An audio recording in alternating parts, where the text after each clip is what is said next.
എല്ലാവർക്കും നമസ്കാരം. ഇനി പറയാൻ പോകുന്നത് ഒരു സിനിമാ കഥ പോലെയൊക്കെ നിങ്ങൾക്ക് തോന്നാം. അത്രയും ത്രില്ലിംഗ് ആയിട്ടുള്ള ഒരു അനുഭവമാണ്. വടകരയിൽ നിന്ന് വന്നതാണ്. എന്താണ് നമുക്ക് വേഗം കേൾക്കാം. 6, 7 പേജ് എഴുതി തന്നിട്ടുണ്ട്. നല്ല രസമുണ്ട്. എൻ്റെ സ്വന്തം ഗുരുവായൂരപ്പന്. എൻ്റെ പേര് റിൻഷ. ചെറുപ്പം മുതലേ ഞാനൊരു കൃഷ്ണഭക്തയാണ്. എനിക്ക് പോകാൻ കഴിയുന്ന എല്ലാ വ്യാഴാഴ്ചകളും ഞാൻ എൻ്റെ വീടിനടുത്ത് ഉദയമംഗലം മഹാവിഷ്ണു ക്ഷേത്രത്തിൽ പോകും. എൻ്റെ ജീവിതത്തിൽ എന്തൊക്കെ കാര്യങ്ങളുണ്ടായാലും അതൊക്കെ ഞാൻ ഭഗവാനോട് പറയും. അങ്ങനെ ഇരിക്കെ 2009 എനിക്കൊരു കൃഷ്ണാനുഭവം ഉണ്ടായി. എൻ്റെ ചേച്ചിയുടെ കല്യാണത്തിന് സ്വർണ്ണം എടുക്കുമ്പോൾ അച്ഛൻ എനിക്ക് ഒരു ബ്രേസ്ലെറ്റ് വാങ്ങി തന്നു കേട്ടോ. പിന്നെ ഞാൻ എപ്പോഴും കോളേജിൽ പോകുമ്പോൾ ആ ബ്രേസ്ലെറ്റ് ഇട്ടാണ് പോകാറുള്ളത്. ഒരു ദിവസം എൻ്റെ ബ്രേസ്ലെറ്റ് വീണുപോയി. അന്ന് ഞാൻ വീട്ടിൽ വന്നത് നല്ല വിഷമത്തോടെയായിരുന്നു. എൻ്റെ മുഖം കണ്ടപ്പോൾ അമ്മ ചോദിച്ചു, എന്താ പറ്റിയത് എന്ന്. അപ്പോഴേക്ക് ഞാൻ പൊട്ടിക്കരഞ്ഞ് പറഞ്ഞു, എൻ്റെ ബ്രേസ്ലെറ്റ് വീണുപോയി എന്ന്. ഇത് കേട്ട ഉടനെ അമ്മ എന്നെ വഴക്ക് പറഞ്ഞു. പിറ്റേ ദിവസം തന്നെ ഞാൻ എപ്പോഴും പോകാറുള്ള ഉദയമംഗലം മഹാവിഷ്ണു ക്ഷേത്രത്തിൽ പോയി ഭഗവാനോട് പ്രാർത്ഥിച്ചു. പ്രാർത്ഥിക്കുമ്പോൾ എൻ്റെ കണ്ണുകൾ നിറഞ്ഞൊഴുകി. എന്നും പോകാറുള്ളത് കൊണ്ട് തന്നെ അവിടുത്തെ തിരുമേനിക്ക് നല്ല പരിചയം ഉണ്ടായിരുന്നു എന്നെ. എന്നോട് അദ്ദേഹം ചോദിച്ചു, എന്തിനാ കരയുന്നത്, എന്താ ഇത്ര വിഷമമെന്ന്. ഞാൻ പറഞ്ഞു, എൻ്റെ ബ്രേസ്ലെറ്റ് വീണുപോയി. അപ്പോൾ അദ്ദേഹം പറഞ്ഞു, ഭഗവാനോട് നന്നായി പ്രാർത്ഥിക്കൂ, അത് തിരിച്ചു കിട്ടുന്നു. ബ്രേസ്ലെറ്റ് വീണുപോയിട്ട് അപ്പോഴേക്ക് 5 മാസം കഴിഞ്ഞിരുന്നു. ശ്രദ്ധിക്കണേ, 5 മാസം കഴിഞ്ഞിരുന്നു. അന്ന് എൻ്റെ ചേച്ചി വീട്ടിൽ വന്ന ദിവസം.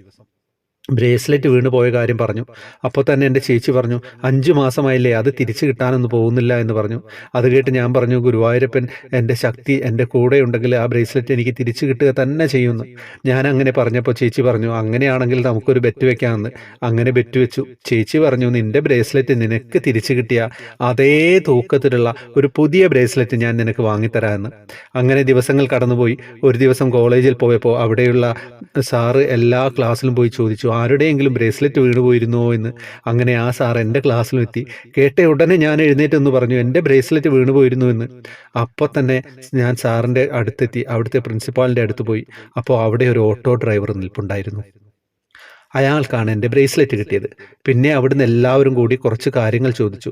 ആ ബ്രേസ്ലെറ്റ് എൻ്റേത് തന്നെയാണോ അതോ ഞാൻ കള്ളൻ പറഞ്ഞതാണോ എന്നൊക്കെ അറിയാനായിട്ട്. ബ്രേസ്ലെറ്റ് കാണിച്ച് അയാൾ എന്നോട് ചോദിച്ചു, ഇതാണോ നിൻ്റെ ബ്രേസ്ലെറ്റ് എന്ന്. ഞാൻ പറഞ്ഞു, അതേന്ന്.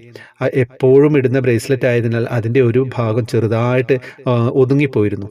അപ്പോൾ അയാൾ സാറിനോട് പറഞ്ഞു, ഈ ഒരു ബ്രേസ്ലെറ്റ് എനിക്കൊരു കോയിൻ ബോക്സിൻ്റെ അടുത്ത് നിന്നാണ് കിട്ടിയത്. ആ കോയിൻ ബോക്സിൻ്റെ അടുത്ത് നിന്ന് ഒരു ജ്വല്ലറി ഉണ്ടായിരുന്നു. അങ്ങനെ അയാൾ ആ ബ്രേസ്ലെറ്റ് ജ്വല്ലറിയിൽ വിൽക്കാൻ നോക്കി. മനസ്സ് അതിനെ അനുവദിച്ചില്ല. അങ്ങനെ ആ ഓട്ടോക്കാരൻ ആ ജ്വല്ലറിയിൽ കയറി ചോദിച്ചു, ഇത് ഇവിടുത്തെയാണോ എന്ന്. ഈ ബ്രേസ്ലെറ്റ് അത് ഈ കോയിൻ ബോക്സിൻ്റെ അടുത്ത് നിന്ന് കിട്ടിയതാണെന്ന് പറഞ്ഞു. ആ ജ്വല്ലറിക്കാരൻ പറഞ്ഞു, അതിൽ അപ്പോളോ ജ്വല്ലറി എന്ന സിമ്പലാണ് ഉള്ളത്, അത് അവിടുത്തെ അല്ല. അവർ പറഞ്ഞു കൊടുത്തു, ഇത് നിങ്ങൾ ഇവിടെയുള്ള പോലീസ് സ്റ്റേഷനിൽ കൊണ്ടുപോയി കൊടുക്കുക, അല്ലെങ്കിൽ പിന്നെ നിങ്ങൾ ഇതുകൊണ്ട് പെട്ടുപോകുമെന്ന് ജ്വല്ലറിക്കാരൻ പറഞ്ഞു. അങ്ങനെയാണ് അദ്ദേഹത്തോട് പറഞ്ഞത്. ഇത് കേട്ടപ്പോൾ ഓട്ടോക്കാരന് പേടിയായി. അങ്ങനെ അയാൾ തന്നെ പോലീസ് സ്റ്റേഷനിൽ പോയി വീണ് കിട്ടിയ സാധനമാണെന്ന് പറഞ്ഞ് പോലീസ് സ്റ്റേഷനിൽ ഏൽപ്പിച്ചു. പിന്നീടുള്ള ദിവസങ്ങളിൽ ഈ ഓട്ടോക്കാരൻ വടകരയിലെ എല്ലാ കോളേജുകളിലും കയറി ഇറങ്ങി. ഇത് അവിടെയുള്ള കുട്ടികളുടെ ആണോ എന്നറിയാൻ. അയാൾ ഒരു ചെറുപ്പക്കാരൻ ആയതിനാൽ കോളേജിലെ കുട്ടികളെല്ലാം കൂടി അയാളെ ചീത്ത പറയുകയും അങ്ങനെ ഞാൻ കാരണം ആ പാവ ഓട്ടോക്കാരൻ അവിടെ നിന്നൊക്കെ ചീത്ത കേൾക്കേണ്ടി വന്നു. അവസാനമാണ് ഇയാൾ എൻ്റെ കോളേജിൽ എത്തിയത്. ഈ ഒരു ബ്രേസ്ലെറ്റ് കിട്ടിയ പേരിൽ അയാൾക്കുണ്ടായ ദുരനുഭവങ്ങളൊക്കെ അവിടുന്ന് സാറിനോട് പറഞ്ഞു. അങ്ങനെയാണ് ഈ ഓട്ടോക്കാരനും എൻ്റെ കോളേജിലെ മാഷും പിന്നെ ഞാനും എല്ലാവരും കൂടി പയ്യോളി സ്റ്റേഷനിൽ പോയി. അവിടുന്ന് പിന്നെ പോലീസ് കുറച്ച് കാര്യങ്ങൾ എന്നോട് ചോദിച്ചു. ഈ ബ്രേസ്ലെറ്റ് എൻ്റേത് തന്നെയാണോ എന്നറിയാനായിരുന്നു. അവസാനം അവർക്ക് മനസ്സിലായി ഇത് എൻ്റേത് തന്നെയാണെന്ന്. അങ്ങനെ അവിടെ എൻ്റെ പേരും അഡ്രസ്സും ഒക്കെ എഴുതി കൊടുത്ത് എൻ്റെ ബ്രേസ്ലെറ്റ് എനിക്ക് തന്നെ തിരിച്ചു തരികയും ചെയ്തു. എൻ്റെ ബ്രേസ്ലെറ്റ് കിട്ടിയപ്പോൾ എനിക്ക് എന്തെന്നില്ലാത്ത സന്തോഷമായിരുന്നു. ആ ഓട്ടോക്കാരനോട് ഒത്തിരി നന്ദി പറഞ്ഞു. ഞാൻ അപ്പോളോ ചോദിച്ചു, ഇതിനു പകരമായി എന്താണ് ചെയ്യേണ്ടത് എന്ന്.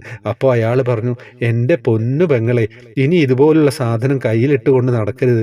ഇതും പറഞ്ഞ് ഞങ്ങളെല്ലാവരും അവിടെ നിന്ന് യാത്ര പറഞ്ഞിറങ്ങി. പിറ്റേ ദിവസം തന്നെ ഞാൻ എൻ്റെ കണ്ണനെ കാണാൻ ഉദയമംഗലം വിഷ്ണു ക്ഷേത്രത്തിൽ പോയി. എന്നെക്കൊണ്ട് കഴിയുന്നതെല്ലാം ചെയ്തു. ഇന്നും ഞാൻ വിശ്വസിക്കുന്നു അന്ന് ആ ഓട്ടോക്കാരനായി വന്നത് ഒരുപക്ഷെ എൻ്റെ ഗുരുവായൂരപ്പനാണ്. അല്ലെങ്കിൽ ആ ഓട്ടോക്കാരൻ്റെ മനസ്സിൽ ആ ബ്രേസ്ലെറ്റ് എനിക്ക് തിരിച്ചു തരാൻ തോന്നിപ്പിച്ചത് എൻ്റെ പൊന്നു ഗുരുവായൂരപ്പൻ തന്നെയാണ്. എൻ്റെ ബ്രേസ്ലെറ്റ് തിരിച്ചു കിട്ടിയത് അറിഞ്ഞപ്പോൾ എല്ലാവർക്കും വളരെ അത്ഭുതമാണ് ഉണ്ടായത് കേട്ടോ. സർവം കൃഷ്ണാർപ്പണമസ്തു. എല്ലാം എനിക്കെൻ്റെ ഗുരുവായൂരപ്പൻ. എൻ്റെ വിവരണം അല്പം നീണ്ടുപോയി എന്നറിയാം, എല്ലാവരും ക്ഷമിക്കണേ. ശ്രീകാന്തേട്ട, ഇത്രയും പറയാൻ സമയം കിട്ടിയില്ലെങ്കിൽ ചുരുക്കിയെങ്കിലും പറഞ്ഞ് ഇത് എല്ലാ ഭക്തരിലും എത്തിക്കുമെന്ന് പ്രതീക്ഷിക്കുന്നു. വടകരയിലെ ലോകനാർക്കാവൽ അമ്മയുടെ മണ്ണിൽ നിന്നും റിൻഷ സുജിത്ത്. വടകര ലോകനാർക്കാവ് ഞാൻ സ്ഥിരം പോകുന്നൊരു ക്ഷേത്രമാണ്. എൻ്റെ സുഹൃത്തുക്കളൊക്കെ അവിടെ ഉണ്ട്. അപ്പോൾ എന്താ കഥ, ഒരു രക്ഷയില്ല.